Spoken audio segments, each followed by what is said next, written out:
Hi, welcome to Student Max. 10th Maxல exercise 2.3ல first sum பார்க்கலாம். Find the least positive value of x. x value கேக்குறாங்க. Such that 71 concurrent x mod 8 ன்னு கொடுத்திருக்காங்க. சரியா? இப்ப solution பார்க்கலாம். Given என்ன கொடுத்திருக்காங்க? 71 concurrent x mod 8 அப்படின்னு கொடுத்திருக்காங்க. இப்போ இந்த எக்ஸ் இருக்குது பார்த்தீங்களா, அதுதான் ரிமைண்டர்.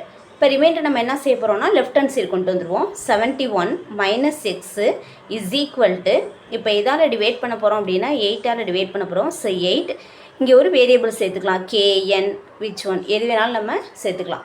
இப்போ நம்ம என்ன செய்ய போகிறோம்னா எக்ஸ் வேல்யூ கண்டுபிடிக்கணும். ஸோ இங்கே 8 மல்டிப்ளிகேஷனில் இருக்குது பார்த்தீங்களா, அதை டிவைடில் கொண்டு வந்துடலாம்.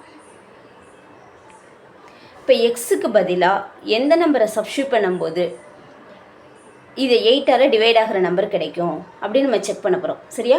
அப்போ 8 டேபிளுக்கு 71ஓட நியரஸ்ட் நம்பர் என்ன அப்படின்னா 8 8s are 64. அப்போ 71லேருந்து எந்த நம்பரை சப்ராக்ட் பண்ணிட்டோம் அப்படின்னா 64 கிடைக்கும். ஸோ நம்ம மைண்ட்லேயும் போடலாம், இப்போ இல்லை செக் பண்ணி பார்த்துக்கலாம். 71ஐ 8ஆல் டிவைட் பண்ண போகிறோம். ஸோ 8 8s are 64, ரிமைண்டர் என்னமா வருது 7.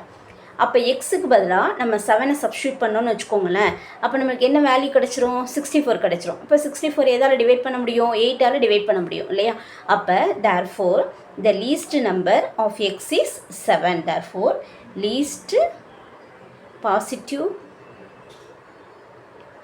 value of x is 7. that's all. சம்ம புரிஞ்சுதா?